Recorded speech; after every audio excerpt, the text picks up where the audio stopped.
2008. La dernière fois que Tottenham avait gagné un trophée majeur, c'était en 2008. Visiblement, c'est encore l'année des premières. Premier trophée majeur pour Heung-min Son. Harry Kane, il est parti il y a 2 ans. Hop, cette saison, il remporte son premier trophée majeur. Tottenham remporte son premier trophée majeur depuis 2008. Heung-min Son remporte son premier trophée majeur. C'est l'année des premières, définitivement. Et je parle même pas de Crystal Palace, je parle pas de Bologne et des autres équipes. Deuxième trophée majeur cette saison d'un joueur sénégalais. Après Ismaïla Sarr avec Crystal Palace, aujourd'hui, Pape Matar Sarr avec Tottenham, qui a même été décisif sur le but contre son camp de Manchester United avec Luke Shaw. Donc, un match aujourd'hui entre le 16e et le 17e de la Premier League. Donc, à un moment donné, je regardais le match, j'avais mal, mais je ne pouvais pas me plaindre. C'est un match entre le 16e et le 17e de la Premier League. Tu ne peux pas te plaindre. Tu n'as juste qu'à regarder puis te dire qu'importe ce qui arrive, tranquille, advienne que pourra.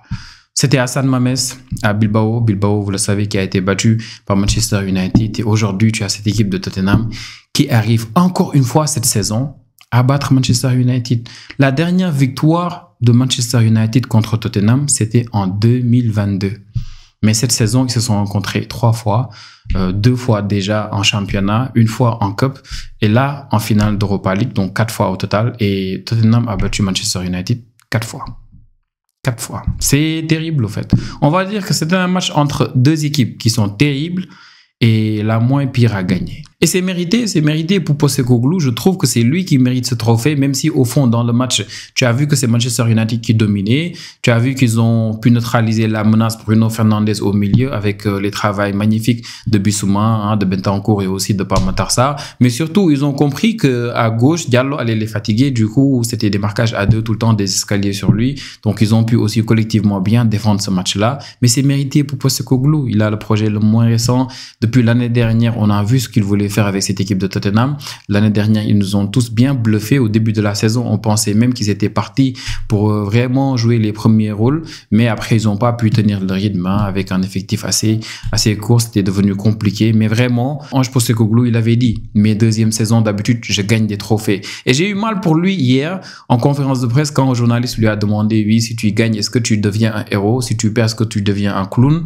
À ça, il a répondu, je ne serai jamais un clown. C'était vraiment irrespectueux et vraiment, il le mérite, Ange Postecoglou.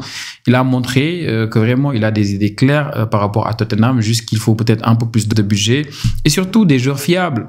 Des joueurs fiables. Aujourd'hui, on a vu un Richarlison. On sait tous, on ne peut pas se fier à ce Richarlison-là. Espérons qu'il y ait peut-être moins de blessés pour certains. Parce que moi, Tottenham, j'aime pas les regarder quand Maddison, il ne joue pas, quand Son, il ne joue pas, et surtout quand Kulusevski, il ne joue pas. Parce que ces 3-là, pour moi, quand ils ne jouent pas, Tottenham, tu ne peux pas les regarder. Ils ne peuvent pas créer vraiment grand-chose. Il n'y a pas de créativité, il n'y a rien. Aujourd'hui, regardez, ils dépassent le milieu de terrain. C'est comme s'ils donnaient tous leur maximum pour se faire un petit 1-2 et créer une balle de dernière chance tout le temps. C'est compliqué. Avec Richarlison, c'est compliqué. Il est venu cette année Solanke, lui aussi. Bon, quand il a tout le temps derrière lui Maddison et qu'à droite, il y a Kulusevski, Solanke, c'est quelque chose. Mais là, c'est compliqué.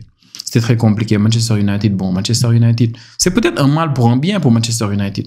Parce que pour moi, quand tu ne joues pas en Europe, quand tu ne joues pas l'Europa League, quand tu ne joues pas la Ligue des Champions, tu peux prendre le temps de construire ce que tu veux. Donc là, peut-être qu'Amorim, il devrait prendre le temps de se dire, OK, j'ai un match par semaine, on va dire, je vais jouer qu'en Premier League, je vais pas jouer en Europe, je vais pas jouer de Community Shield, ni en FA Cup. Donc tout ce que je vais faire, c'est me focaliser sur mon match-là et me dire que je vais construire le groupe que je veux.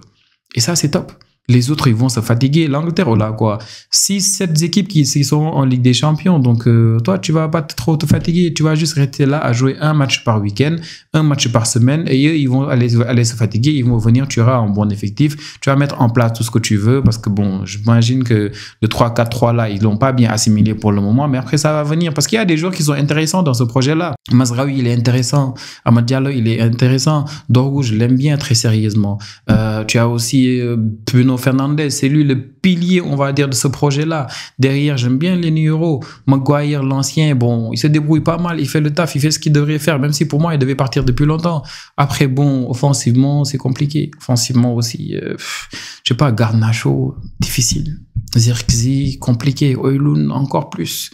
Donc, c'est un projet où tu sais que là, il va devoir recruter, Amorim. Il va devoir recruter. Et c'est pas de sa faute s'il est venu en cours de saison. Il aurait aimé attendre la fin de la saison continuer à gérer Sporting, mais ils l'ont pas voulu, le board de Manchester United. Donc, ils l'ont poussé à venir, il est venu, et voilà le résultat. Il a essayé, mais c'était compliqué. Il a trouvé cette équipe à la 14e position. Il les a amenés à la 16e position. Il a fait de son mieux. Il a fait de son mieux. Ça va être compliqué peut-être pour certains de ces joueurs à assimiler. Il l'a dit en conférence de presse, il a eu à le dire il y a quelques mois peut-être, il a eu à dire qu'il y a des joueurs qui manquaient de niveau. Oui, ça se voit, mais il y a certains quand même pour moi qui montrent des choses très intéressantes. Et d'ici la saison prochaine, peut-être que les choses vont s'arranger pour Manchester United, mais entre-temps, c'était une finale d'Europa League pas très satisfaisante. Moi, personnellement, je me suis bien ennuyé devant le match, mais il y a eu des sauvetages miracles. On a vu ce sauvetage de Van de Ven. On a vu aussi Visario dans les dernières minutes, cet arrêt qu'il fait. Et on a vu, je pense, de l'autre côté, il y a Luke Shaw ou Maguire, je sais même plus, mais il y a eu un tacle sur Hugminson quand il est rentré qui a été très décisif pour moi parce que ça a bloqué cette attaque-là. Du coup, c'était un match pour moi assez moyen, mais c'était une finale d'Europa League et il y a des finales qu'on ne joue pas, il faut juste les gagner. Et aujourd'hui, Tottenham a fait le nécessaire, Tottenham a gagné. Félicitations. Je disais tout à l'heure sur Twitter que moi, je connaissais aucun supporter de Tottenham. D'habitude, la plupart des clubs, même quand c'était des clubs bizarres, je connais les supporters. Par exemple, je connais un supporter de Villarreal. Je connais depuis plus de 10 ans. Donc, pour vous dire, il y a vraiment des supporters pour tous les clubs, mais Tottenham, j'en connais aucun. Donc, si vous connaissez un supporter de Tottenham, s'il vous plaît, mentionnez-le ici. Partagez-lui la vidéo. Félicitez-le de ma part et de votre part aussi. Et on se retrouve, les amis, pour parler football. J'ai fait une vidéo tout à l'heure, Mercato, pour parler un peu des infos Mercato du jour. On se retrouve pour une prochaine vidéo. Ciao, ciao.